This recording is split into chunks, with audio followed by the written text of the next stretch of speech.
Hello and welcome back to RC Icons. So in this episode, we're going to build this, the TXT1. So I just finished doing two-wheel drive racing buggies, the Dynastorm, as well as the original RC10 Worlds car. So those were the last two builds, and then I did the Winger on the Boomerang restoration that was kind of dilapidated beside me, but we haven't done a monster truck yet on the channel, a true monster truck. I have an original Claude Chevy badge that I showed you when I unboxed the Claude new unboxed kit, as well as the bullhead, but we haven't built one. So I decided to go after this one. So the TXT1. So this kit is 58280. And it was released September 27th, 2001. So this essentially took the place of the Juggernauts. So original monster truck back in 87 was the Claude, then came the Bullhead on the same chassis with different color parts. And then the Juggernaut took over for the Claude, essentially, even though the Claude was still running. The Claude's been running forever in one stage or another. But the Juggernaut essentially took over design-wise for the Claude, and then the Juggernaut 2, which was essentially the same as the Juggernaut with upgraded bevel gears. And I mean, in the upgrade kit, they send you new plastics for the transmission and the differentials, but I don't know that there was anything wrong with the plastics on the other ones. I'm not really sure why they sent that as part of the upgrade. I'm not sure if the plastics were just were compromised in the original Jug or not. Glenn is building a Juggernaut 1. I do have another one here, new in box, as well as a Juggernaut 2. I don't know if we'll build either one of them on the show. Definitely not the 1, because Glenn's building my Jug 1. I don't need 2 built.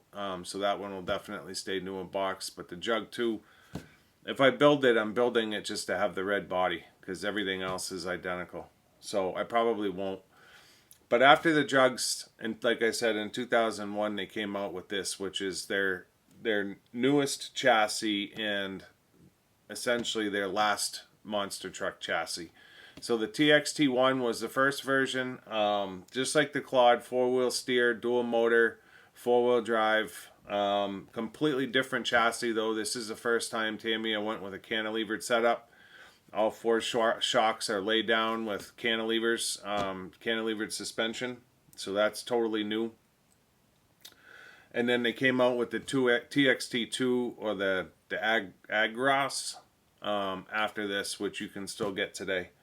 It may be discontinued now, I'm not sure, but it's still available. You can get it.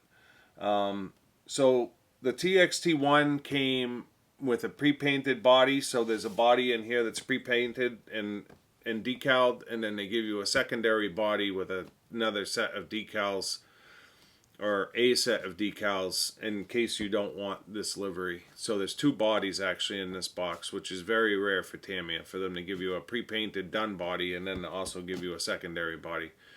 So I'm not sure if this will be a one video deal where we just put this body on and that's the end of it. Maybe we'll do a custom body with the second body at a later date. I'm not sure. But 2 years later, in 2003, they decided to revisit that livery with the TLT1, the Rockbuster. So essentially, this one here is a 1/18th scale versus a 1/10th scale, and it does not have the cantilevered suspension. The chassis is essentially different, but the body itself is the same. So we're going to do the 1/10th scale first, and then we're going to do the 1/18th scale after. So that we can have both of them side by side.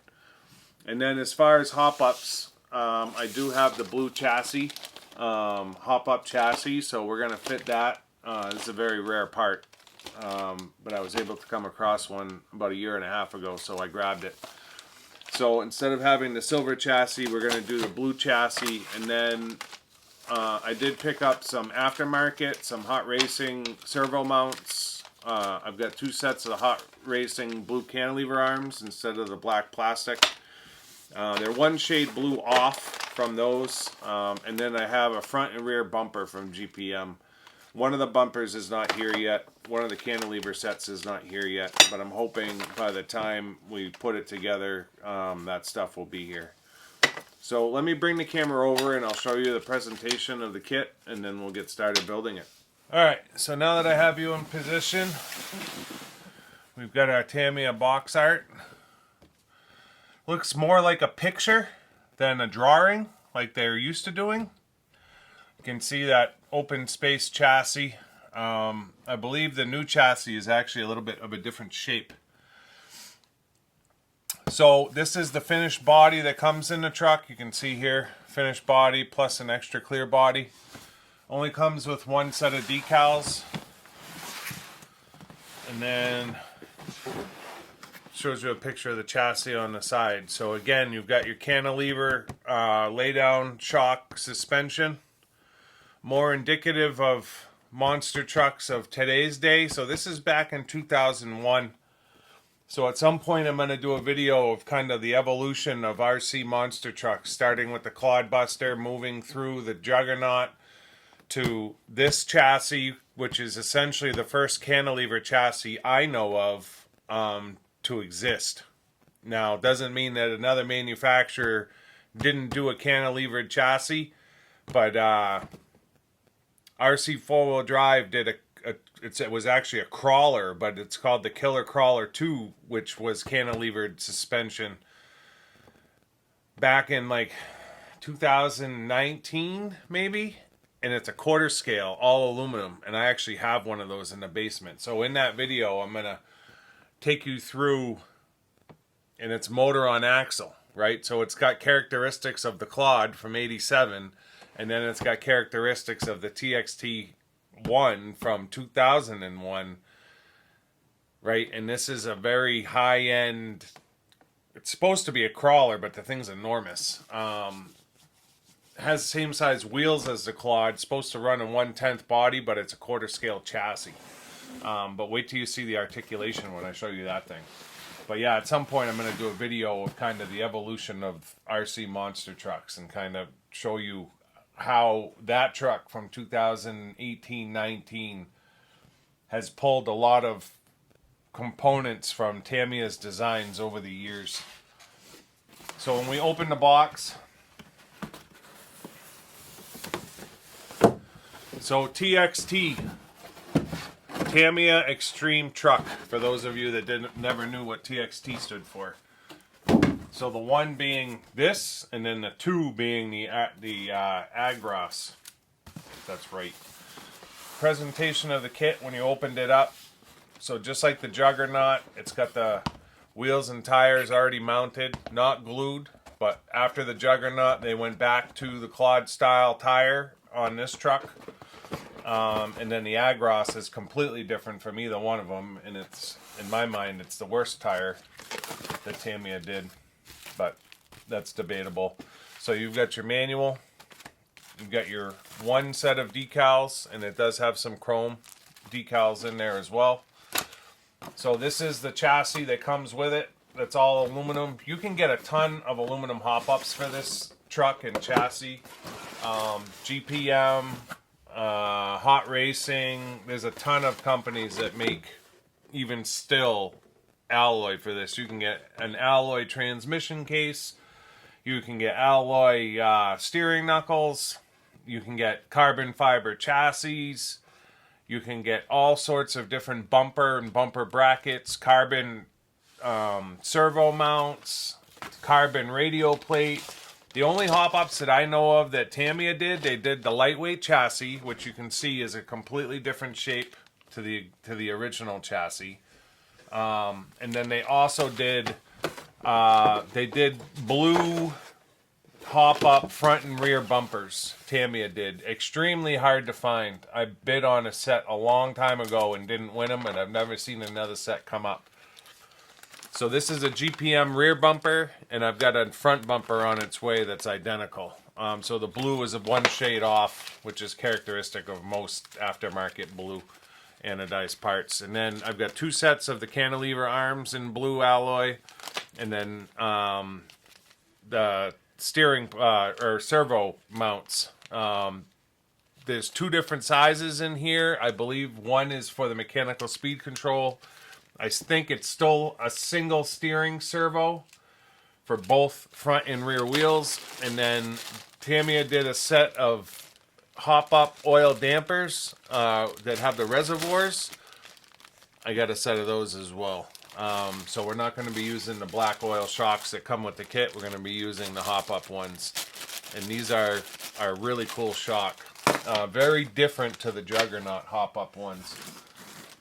And then as I take the bodies out, again, one of the few kits that Tamiya did where they sent two bodies.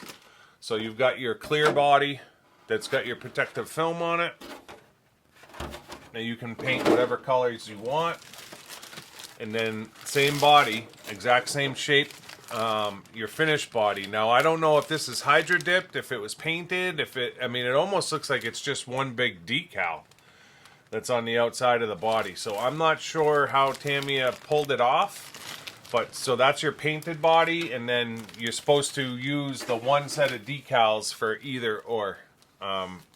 So whether you put the decals on this body or you do it on that body, they only send you one set of decals. I'm not sure if MCI does a reproduction set or not.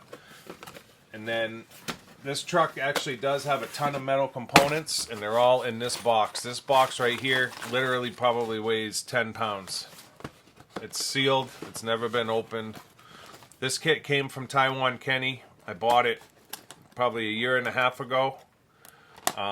So it's nice to finally be able to finally get into it here and get it built. It's the only one I have, which is fine because it's not one that I would want to keep new in box just because it doesn't have blister packs with like a real high presentation. Those are all your metal links and your out cups, sway bars, and then your shock springs, screw bag G. You've got all your greases, bunch of liquid thread lock. It's got two cross wrenches in there. Don't ask me why there's two. Your mechanical speed controls in there. Switch lubricant, ceramic grease. Two things of ceramic grease. There's your two Mabuchi motors, silver can Mabuchi motors. And then you've got your shock oil, your drive shafts, which are metal. You've got your drive shafts from the transmission to the diffs. Those are all metal. You've got your screw bags, all metal gears. They're huge. Partial bearings, partial bushes, but we're going to make it completely ball raced because I want to run this truck. And then all your hardware bags. So a ton of weight and a ton of hardware. So this is going to be a fun build. I'm looking forward to it. And then just real quick while I have you over here. So this is the Little Gear TLT, Tamiya light truck. It's 1/18 scale. You can see the chassis is very different. It's got two solid metal plates. It doesn't have the lay down shocks. It's got, the shocks look like the upgraded Juggernaut shocks, but I'm assuming they're going to be on a smaller scale. If I'm going to have one, I got to have the little brother. So this will be our next build. We'll get this one done after we get that one done, and they're both going to get run. So we'll have the 1/10 scale, and then in the same livery with the black, blue, and yellow with the lightning, we're going to have the 1/18 scale. So definitely looking forward. We'll have to get Caleb or David to run the little one while I'm running the big one so that we can have them both kind of ripping around at the same time. So definitely looking forward to this one in the future. If you're not already subscribed, make sure you subscribe so that you don't miss that build and that you see the rest of this one. So let me get this kind of organized and cleaned up, and I'll bring you back when I get something to show you. We'll get started. See you in a second. All right, we're ready to go. So that's a lot of stuff. A, B, C, D, E, F, G. This was 3 bags in one, right? Drive shafts, plates, all kinds of stuff. Bearings and bushes. There is one size here that I'm a little scared I don't have. But whatever, it is what it is. If I have to put it together with bushes, I will. It's not ideal, but I can always change them later. I have a ton of bearings, tons and tons of bearings, but it seems like I don't have that size. I saw it right away when I opened the bag. I was like, whoa, that looks like a weird size. So yeah, whatever. I might try to order a bearing kit real quick, and then when it comes in, I'll just swap them out. So, step one, we're immediately getting into this gearbox. So, right away, it has me building the transmission, which I believe is the exact same transmission as the Juggernaut and the Juggernaut 2. Then we're going to get right into mounting dual motors onto the motor plate, dual pinions, dual counter gear, or no, there's one counter gear in the middle. So both pinions are on the same counter gear, which is cool. And then as we get into step 5, looks like we're putting together bumper assembly front, bumper assembly rear.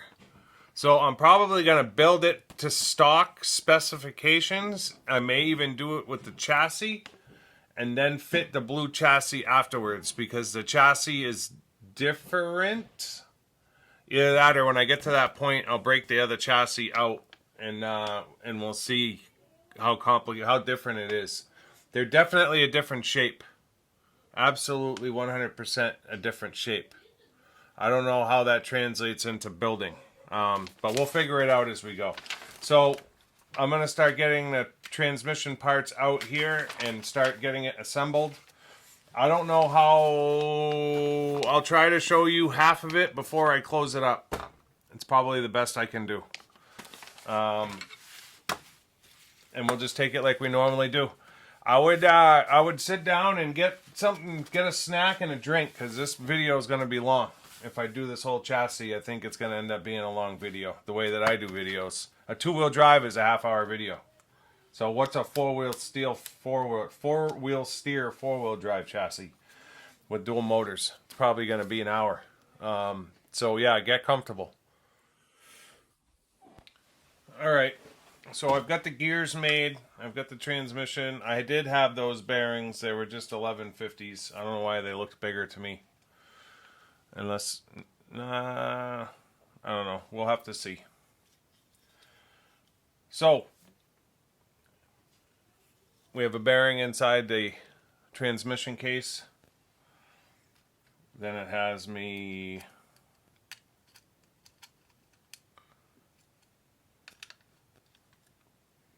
one side bigger than the other. Or is that the wrong bearing?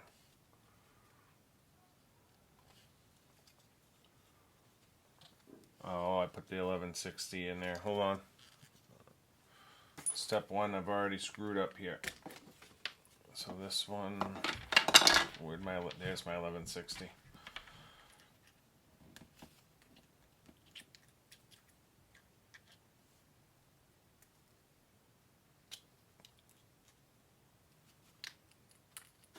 So this one goes in here.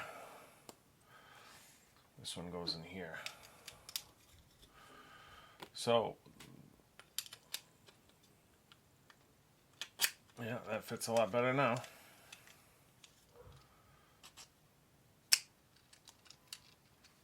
So that one goes there. Then the short one goes in.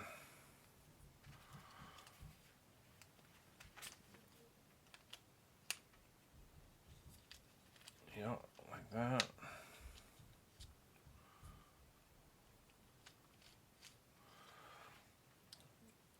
And then the long one goes in. Opposite. Opposite.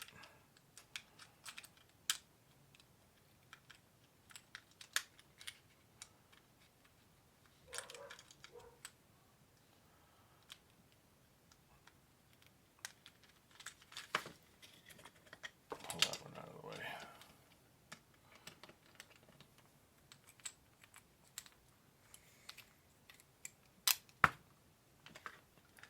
It's got a flat spot on the shaft. That's why I'm struggling with it. The flat spot needs to be set into that transmission case.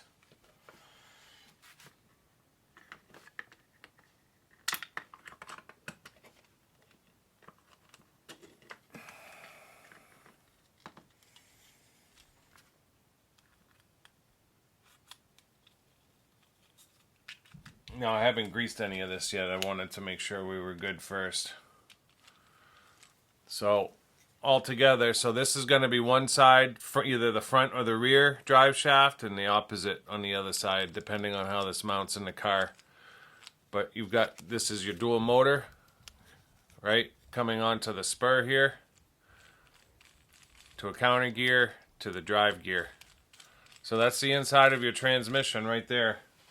It's got one more, this is the dual spur that will sit inside here, like this, that the two motors, pinions, will be riding on. And for whatever reason, the kit gives you two full sets of transmission gears. Neither one of them are labeled like use me instead of the other ones. I just think they give you an extra set, which is a little, I mean, it's cool, right? But does that mean that we're having problems with these gears? I mean, I know they did with the Juggernaut, but it's, you know, it's a little worrisome, I guess. But when you have a truck like this, obviously, most people's MO is going to be to throw some power at it. So, I don't know if that's the reason. I just really want to make sure these gears have a lot of grease on them.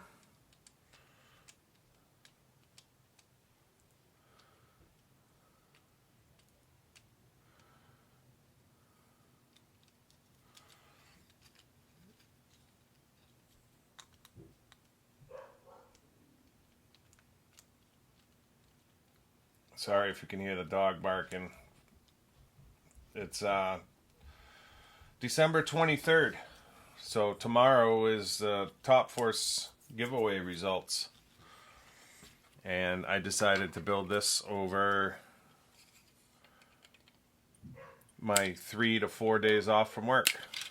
While I have family coming in and out, if I have 10 minutes here, 10 minutes there, I want to be able to run up here and work on this.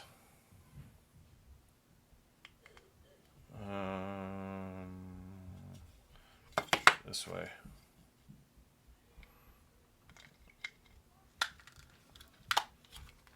So we'll get the screws in for that. We'll get that put together. And like I said before, I'll bring you back as I have things to show you. I'm just going to bolt this together. It's got 1, 2, 3, 4, 5 bolts with 5 nuts holding it together. And then it's going to get me into putting this motor, these two motors together. So I'll see you in a second. Alright. Got that outer case on. For those eagle-eyed people, when I put that second case on, I never put the bearing on the inside. I picked up on it before I closed it up with the screws.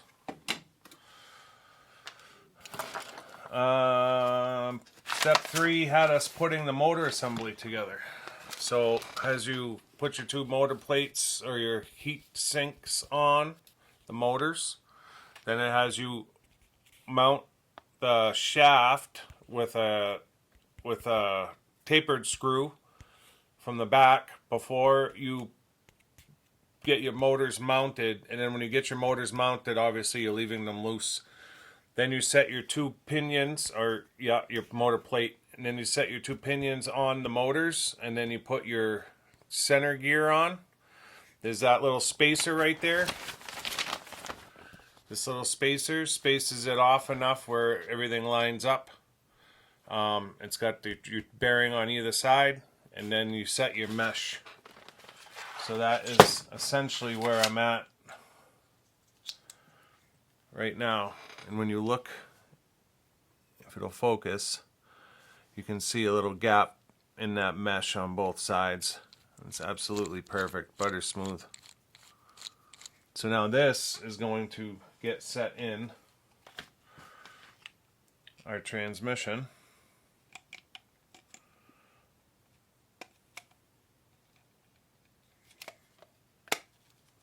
Like that. And now we have dual motor set up. There is a reinforcing plate, it looks like, on the back. Step 4, it shows this reinforcing plate.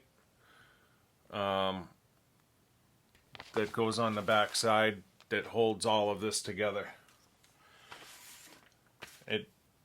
It screws into the two shafts that are holding that gear and that spur gear and that counter gear.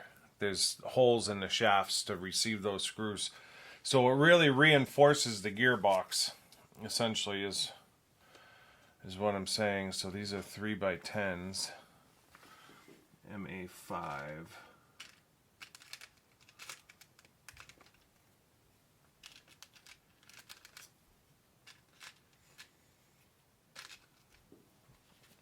Not sure how many it was showing.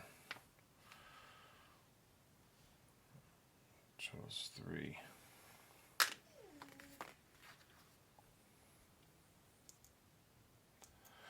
Yeah, I'm going to throw some grease on there.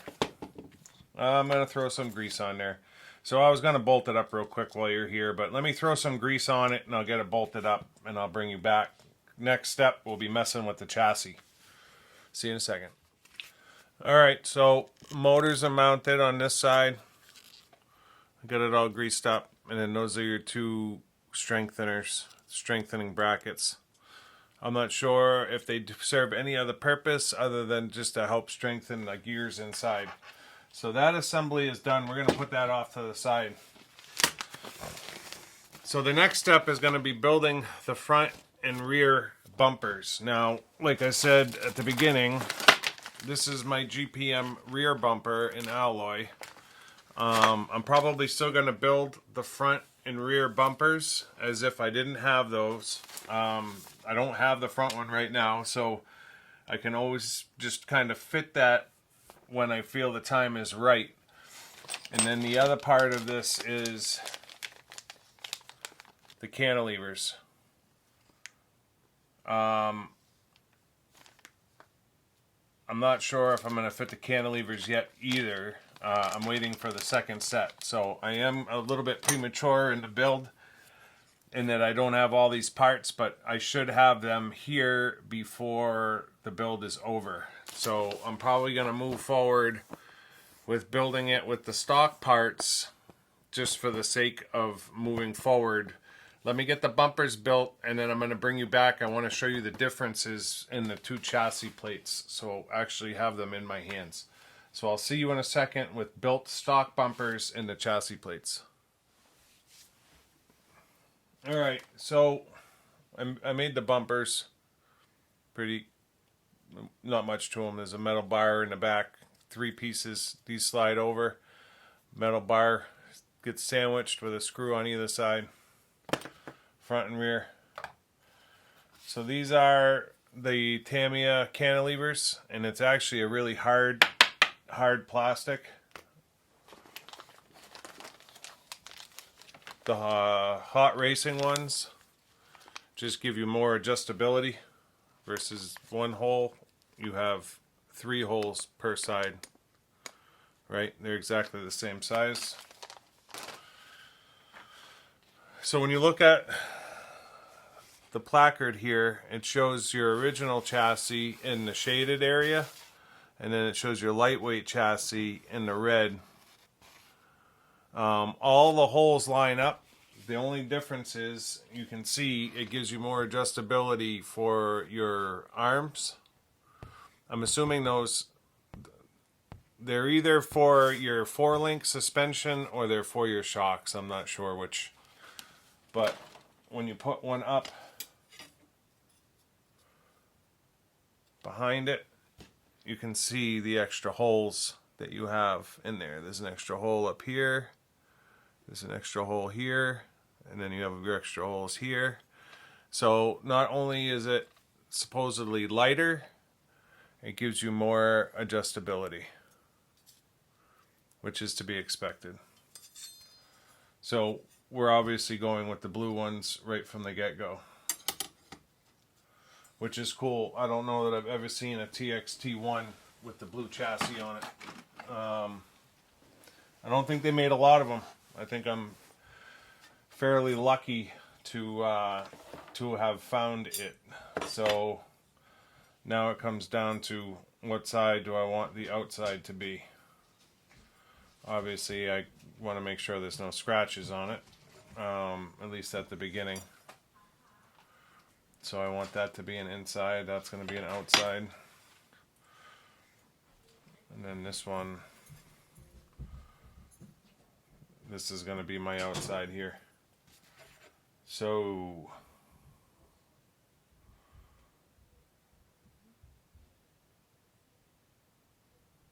all that gets mounted to the inside. So this has me mounting a body mount.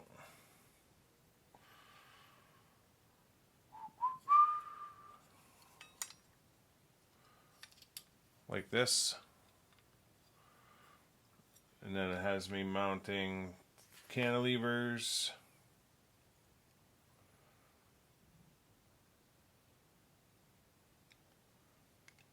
Here on both sides. So that's your shock position right there. And then this is going to be your axle coming up. And the shock will span that distance. Shocks lay right here. Sorry, the view. They lay right here. So that cantilever action will be like this. Rotating up to that shock right here. And you'll see it as it comes together. So I'm going to start assembling this. It does have me by step 8. The chassis is pretty well sandwiched together with the front and rear bumpers.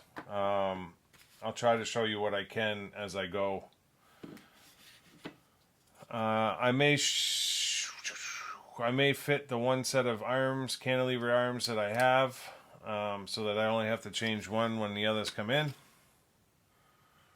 It's not really going to matter whether it's front or rear.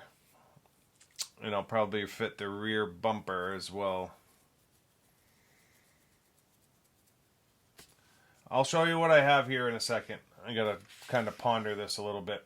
But I'll bring you back as soon as I have something to show you. Alright, I'm having fun with it now, boys.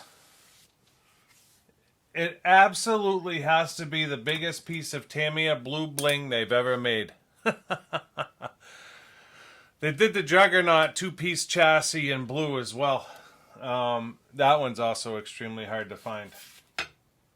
I probably wouldn't do it on the Juggernaut though, because they're solid pieces. It looks a little bit weird. It almost looks like stainless steel. It's got the protective film over it, whereas this just, holy smokes, it's gorgeous. So you can see the hot racing blue is just a little bit darker, which is fine. Like, I don't care. It is what it is. Tamiya never did these pieces in alloy. So it does look hokey with the plastic ones on there. I'm not going to deny that. I know they make this piece in a blue alloy too. I'm not sure who does it. It might be GPM. I may try to source that at some point. It's hard to say where to stop, because before you know it, the whole truck is alloy and it's heavy as hell. And that's part of the problem. Alloy is supposed to be light, and it is as a metal, but it's not as light as plastic. Make two, right? Of course, I'm an idiot though, and I didn't think about the fact that now I've got a plastic one in the front and a plastic one in the back, because they're mirror images.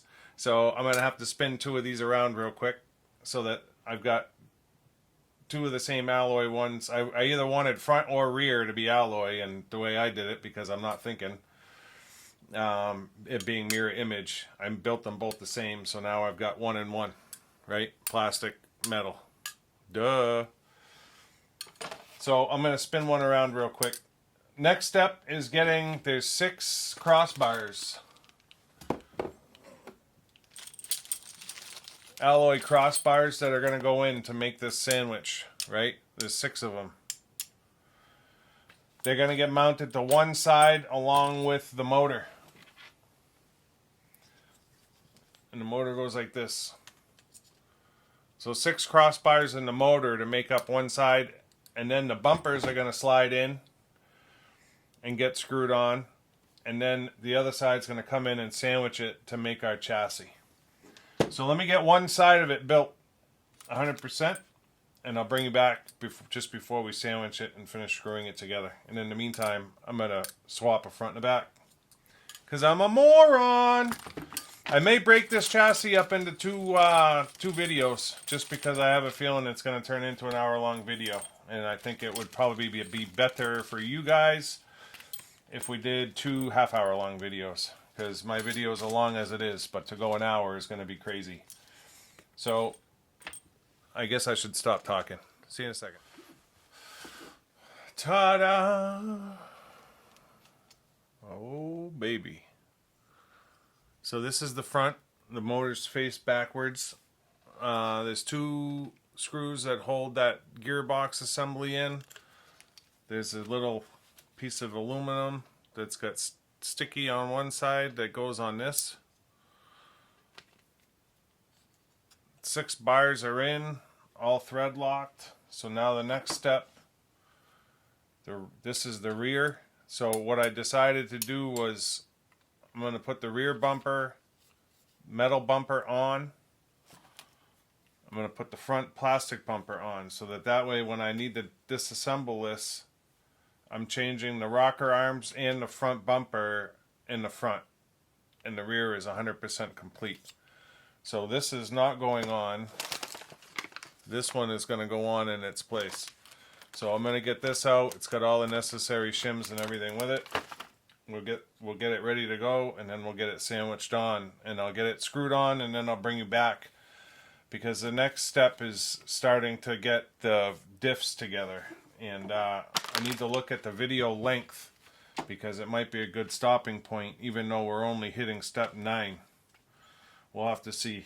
Or I build the diffs, because you make 2 of them and then we stop.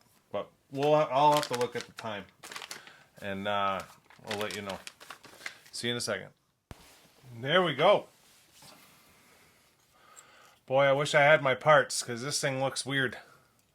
It would look so much better if these cantilevers were blue and that bumper was blue. Versus this. I'm not a huge fan of putting GPM and hot racing parts on my Tamiyas. I like using Tamiya parts, but I'll take it. I'll take it on this one. It looks good. Thing's a work of art, to be honest. It's like, holy smokes. You can run downstairs and see if UPS is here.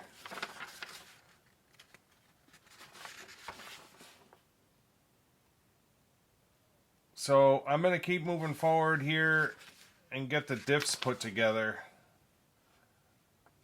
But then I'll probably stop and do a second video. But let me keep moving forward, and we stop when we stop. Alright, so I've got the gear sets made, all metal gears. I did have enough bearings to pull off at least the internals of the diffs. So now we need to get them in place, and then it had me put some ball studs on the diff covers. So this has this one going in this way.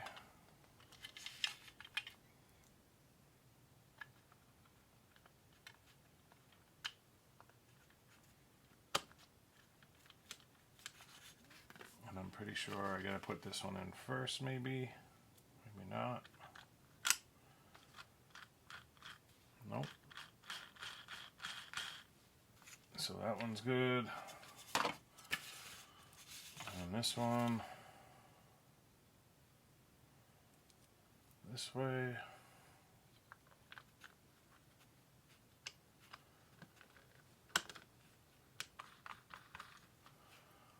And this way. Perfect. So we're ready to cap those. We're just going to grease them up.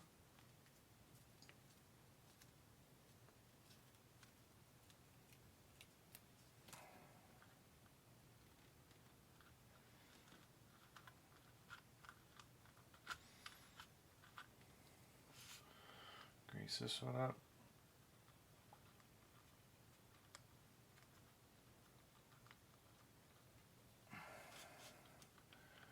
Grease this one up.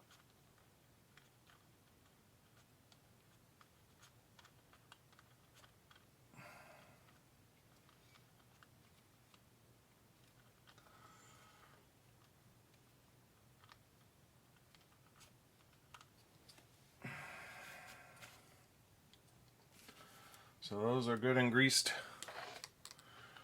Now we've got covers going over the top. Beautiful. And we've got, I think, 6 per, 2, 3, 4, 5, 6, 1, 2, 3, 4, 5, 6. So I'm not going to bore you with watching me tighten these.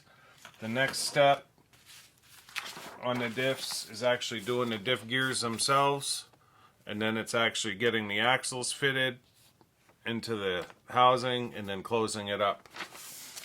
So let me bring you back when we're ready to put them together. Alright, so the diffs are put together. It's just a standard Tamiya diff. It's a washer, gear, the 3 gears, gear, washer, all lubed together. They're good size, they're hefty. And then it was getting the axle assemblies, 2 C-clips with 2 bearings. Unfortunately, I don't have 1280s. Those are the ones I was worried about, so we're using bushes. I'll grease them. You know, this isn't a daily driver for me, so it kind of is what it is. Step 12 here is putting them together. Just make sure I don't have to worry about orientation here. It's just got, so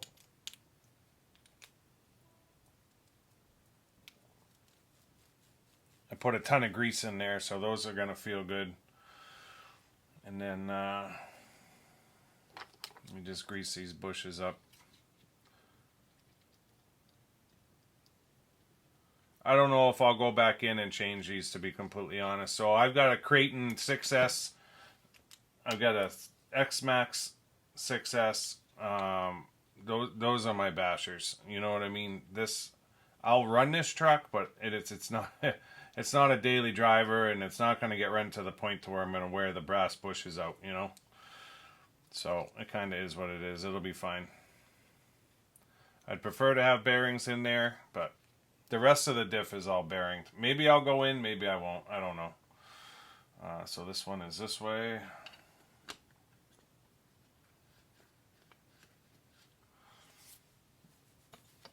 And I think both of them get built the same direction. Yeah, it just says make 2. So this side, grease, grease, grease.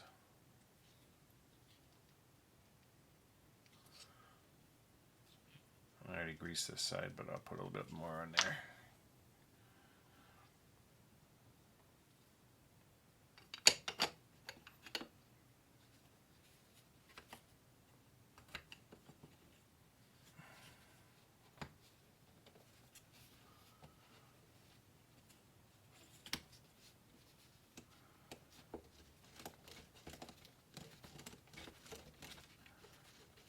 There we go.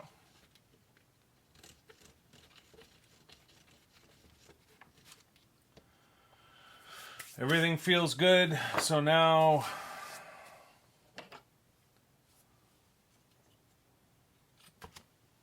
I greased the back side of the diff already, but I'll throw some grease on this. This tube is just about done. I like the big Tamiya tubes. I'll use the small ones if I have to. When you build a lot of kits, you just end up with so many kit greases that sometimes having a big tube is nice because you can just roll with it.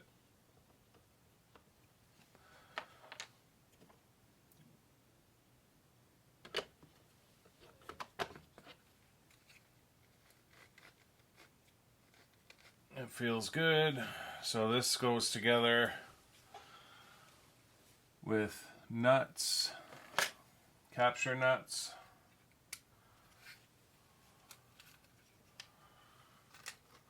And I believe 12 mil, 25, 20, 20, 20. It's definitely not a 12. Well, that one's a 12. So 25. So if I orient this, it would be this way.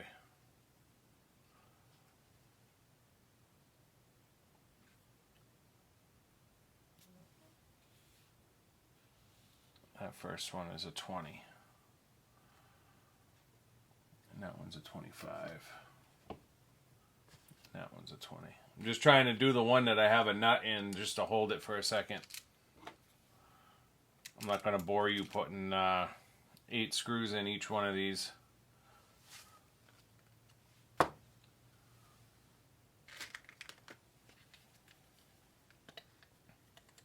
opposite. This one's a 25.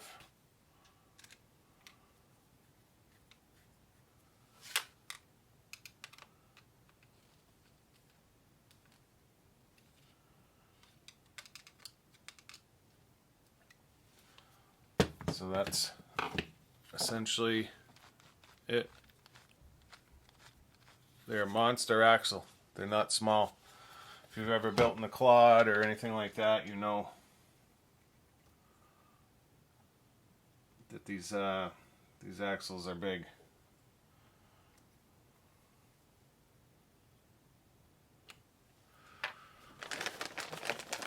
Tearing in the kit grease here.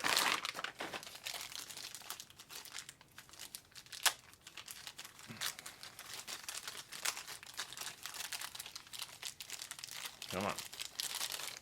I know it makes for a great video, right?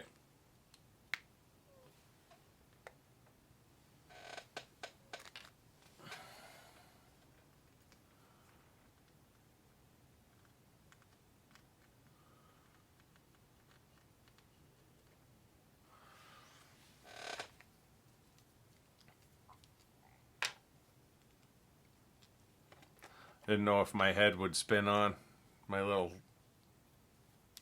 applicator head, but it doesn't go on the small tubes. So check it. Rolling good. Again, we're gonna do one here, which is the 20.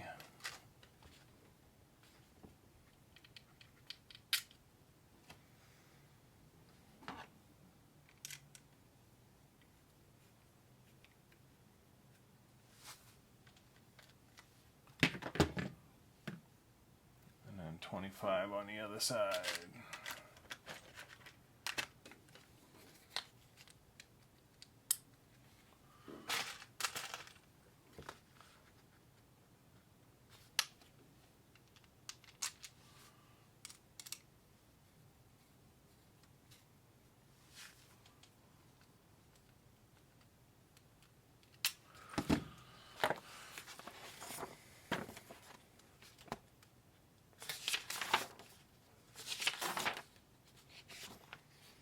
Alright, I'm going to finish screwing these together and I'll bring you back. The next step is getting the bumper brackets in place. Not the bumper brackets, but the guards. Those will get bolted on. There are also the mount points for the links. And then it has us actually starting to put the steering cups, or the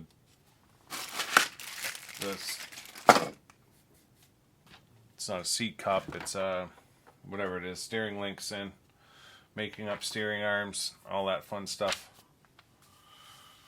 So let me bring you back when I've got that all kind of assembled. Hoping to have it back by morning. Alright, so this step 14 was getting the front brackets on, so that's basically a guard. These plastic guards basically bolt up underneath that. They do make these in alloy.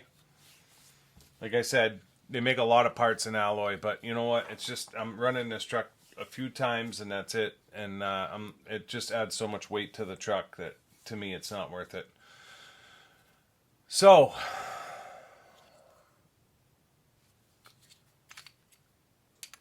steering arms are made.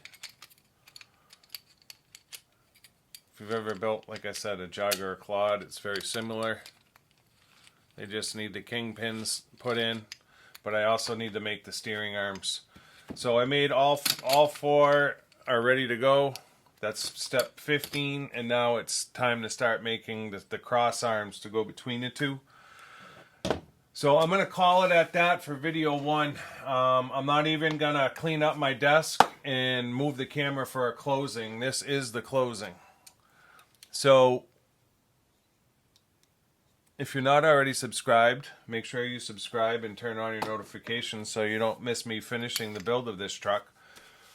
When I bring you back, I'm hoping I've got the cantilevered parts for that chassis. So the last 2 arms, I'm hoping those are in, and I'm hoping the front bumper is in so I can get that swapped.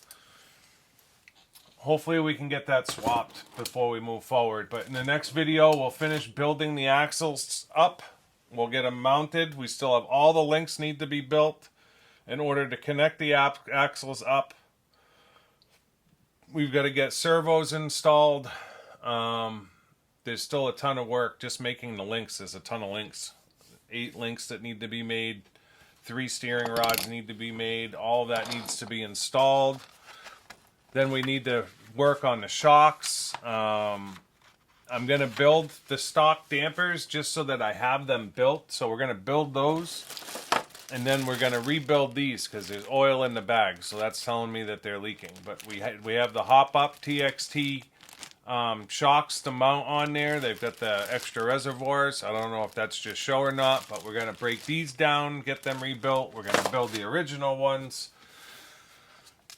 We got to get the wheels and tires mounted, and then I need to make a decision on whether or not we are going to use the pre-painted body. I'm going to decal up the pre-painted body, so we'll probably do that in that video as well. So there's a lot to do. That'll be another hour-long video, and if this one's probably close to 50 minutes in itself, and we're only on step 15. So it's a very involved build. The clod is kind of the same way. If you've ever built a clod, it's not a short build. And I want to show you guys the detail. So it kind of is what it is. If you're looking for short videos, there's plenty of channels out there that build cars in 7 minutes. I just don't happen to be one of them. I hope that you guys enjoyed it today. Let me know in the comments what you think of the TXT1. Have you driven one? Did you have one? What are your thoughts? Do you have a TXT2? I know the chassis is pretty much the same. I know that you can do mods on these to make them run really good. They have mods where you can get rid of the single servo steering. And go to steering on axle, and that completely transforms how this truck runs. That one mod.